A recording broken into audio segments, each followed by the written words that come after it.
Welcome to our YouTube channel, where we explore true crime stories. Today, we will learn about Elizabeth Wettlaufer, a Canadian nurse who confessed to killing several patients throughout her career. Her story is an example of how the environment and personal psychology can lead to criminal behavior. Let's delve into what happened. Elizabeth Wettlaufer was no ordinary nurse. Behind the facade of a caring and attentive healthcare worker hid a dark secret that few could have suspected. Throughout her career, she used her position in nursing homes to carry out a series of shocking murders, unnoticed by her colleagues or the relatives of her victims. Elizabeth was born and raised in Woodstock, Ontario, a small and peaceful town known for its friendly community and close-knit residents. But behind her friendly face and warm smile was a soul tormented by internal conflicts and dark thoughts that eventually led her to make horrifying decisions. In today's video, we will explore Elizabeth's life, from her early days in the healthcare profession to the final moments before her arrest, and uncover what drove her to commit these unimaginable acts. We will not only look at her actions but also the psychology behind them, as well as the response of the medical community and society as the truth gradually came to light. In the tranquil setting of Woodstock, Ontario, a small town nestled among the vast fields of Canada, Elizabeth May Parker was born on a warm June day in 1967. Her parents, Doug and Hazel Parker, were devout Baptists. Doug, a conservative father, always demanded perfection from his children. He also did not hide his intolerance towards homosexuals, which was evident in his rejection of Glenn Hart, Elizabeth's gay childhood friend. In the Parker family's small home, strict rules were set and personal space was almost non-existent. Hazel, Elizabeth's mother, was a timid woman easily swayed by her husband's opinions. She tried to soothe any conflicts by always yielding, but this did not diminish the underlying tension within the family. At Huron Park Secondary School, Elizabeth seemed to find a fresh start. She became the goalkeeper for the school's field hockey team and participated in several bands, where she could express her creativity and passion for music. However, the darkness within her did not completely disappear. Elizabeth often used her intelligence and cunning for nefarious purposes, such as when she pulled the fire alarm to cause trouble and get a classmate she disliked into trouble. Despite appearing sociable, Elizabeth developed a sense of asexuality in her relationships, leading to several unsuccessful flirtations with peers of the same sex. This, along with pressures from her family and society, made her feel isolated and misunderstood. Elizabeth began writing poetry, a way to express her deep emotions and thoughts, often about feelings of loneliness and being misunderstood. After graduating from high school, Elizabeth pursued journalism at university but soon realized that her true passion lay in the field of healthcare. She decided to switch her focus and studied at the London Baptist Bible College, where she earned a bachelor's degree in religious education counseling before continuing her nursing studies at Conestoga College. While in college, Elizabeth was drawn to the healthcare field, an area that allowed her to apply her deep care for others in a practical way.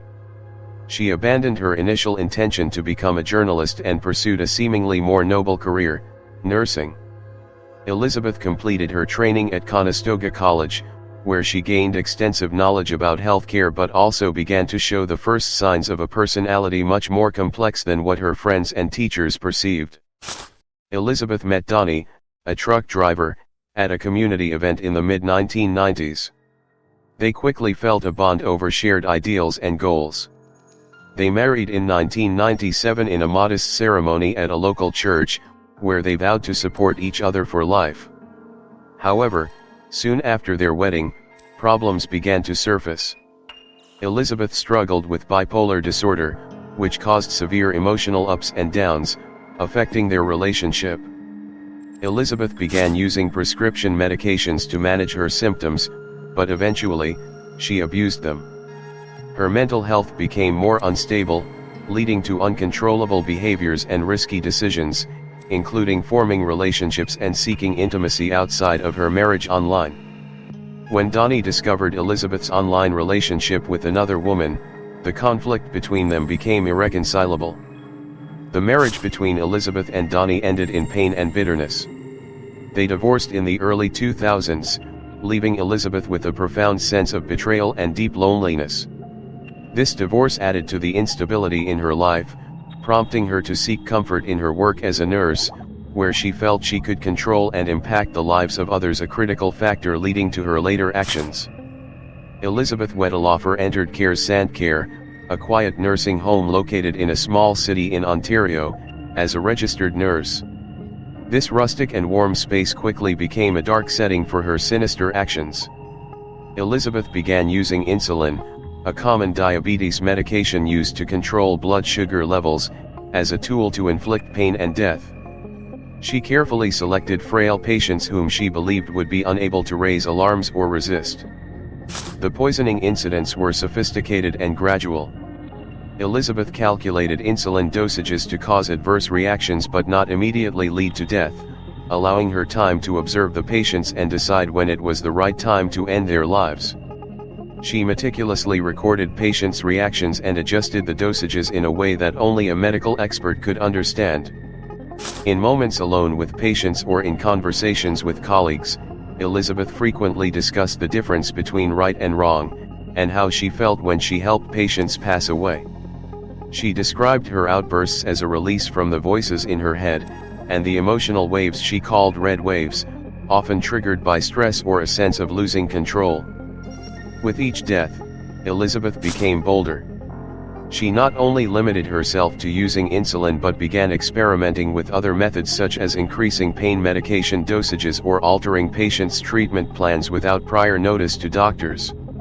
These actions not only caused deaths but also pain and confusion for other caregivers and the families of the patients, who could not understand why their loved ones were deteriorating so quickly. As the number of unusual deaths began to accumulate, some of Elizabeth's colleagues started to become suspicious. An internal investigation was conducted, but Elizabeth skillfully concealed the signs and explained her treatments with her extensive medical knowledge. She even defended herself by pointing out issues with medical records and procedures at the nursing home, thus diverting suspicion. September 2016 marked a turning point in the life of Elizabeth Wettlaufer. After years of concealing her criminal actions, she decided to enter a drug rehabilitation program at the Center for Addiction and Mental Health, CAMH. During her treatment, overwhelming guilt and sleepless nights compelled her to confess. Elizabeth opened up to the staff, detailing each criminal act, from how she used insulin to harm patients to her feelings and thoughts during those moments. After hearing her confessions, the staff reported her crimes to the police. Following the information received from CAMH, the police launched a comprehensive investigation. Elizabeth was interrogated multiple times, during which she continued to confess to her murderous acts without legal representation. Evidence was gathered, including her personal diaries, medical records from the facilities where she worked, and testimony from witnesses, which quickly corroborated the accuracy of her confessions. Elizabeth was arrested and stripped of her nursing license. Elizabeth waived her right to a preliminary trial, which helped her avoid a lengthy and public court case. She admitted all charges in a succinct trial, to the astonishment of the public and the relief of the victims' families. The legal consequences were severe. Elizabeth was sentenced to 8 consecutive life sentences without the possibility of parole for 25 years, one of the harshest sentences ever given to a nurse convicted of murder in Canada. This event caused a major shock within the healthcare community and Canadian public opinion. Many questioned how healthcare personnel are managed and monitored, as well as the measures in place to protect patients in healthcare facilities. The debate prompted a series of proposed reforms, including enhanced background checks and stricter supervision of nurses and other healthcare workers. The story of Elizabeth Wettlaufer serves as a chilling reminder of the importance of supervision and psychological assessment for those working in the healthcare sector. Governments and communities must learn from these events to ensure that similar tragedies do not happen again. Thank you for watching. Please share your thoughts about this story in the comments section, and don't forget to subscribe to our channel to not miss our upcoming videos.